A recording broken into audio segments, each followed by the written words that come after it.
Viral হওয়া আপত্তিকর video নিয়ে মুখ খুললেন শরীয়তপুরের ডিসি আশরাফ উদ্দিন। তার দাবি, ভিডিওতে থাকা নারী তার আত্মীয়, যিনি পারিবারিক যোগাযোগের সূত্রে তার সঙ্গে ঘনিষ্ঠ হয়েছিলেন। তার ব্যক্তিগত দুর্বলতার সুযোগ নিয়ে ওই নারী ব্ল্যাকমেইল করে মোটা অঙ্কের অর্থ দাবি করেন বলেও অভিযোগ করেন শরীয়তপুরের জেলা প্রশাসক।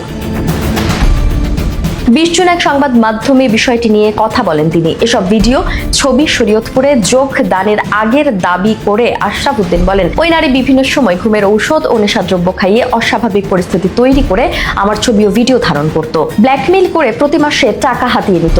পূবালী ব্যাংকের বিভিন্ন শাখা থেকে তার অ্যাকাউন্টে টাকা দেওয়া হয়েছে। টাকা দেওয়ার ডকুমেন্ট আছে।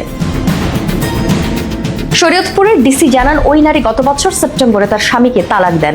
আশরাফ উদ্দিনকে ও তিনি স্ত্রীকে তালাক দিয়ে তাকে বিয়ে করতে চাপ দিতে থাকেন। এই প্রস্তাবে রাজি না হওয়ায় টাঙ্গাইলের কিছু সংবাদকর্মী ও আইনজীবীদের ছবি ও ভিডিও সরবরাহ করেন নারী নিজেই।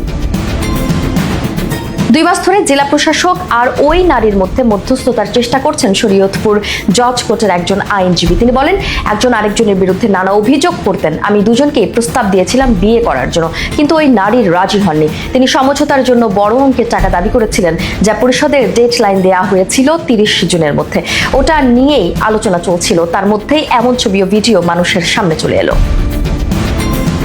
জানা গেছে, স্বামীর সঙ্গে ওই নারীর বিচ্ছেদ হওয়ার পর ওই নারী টাঙ্গাইলে বসবাস করছেন। কয়েক দফা তার সঙ্গে যোগাযোগের চেষ্টা করা হলেও এখন পর্যন্ত তিনি ফোন ধরেননি। হোয়াটসঅ্যাপে খুদে বার্তা পাঠানো হলেও উত্তর দেননি তিনি। তবে আশরাফ উদ্দিন পরিস্থিতির পরিপ্রেক্ষিতে আইনগত পদক্ষেপ নেওয়ার কথা ভাবছেন বলে জানিয়েছেন।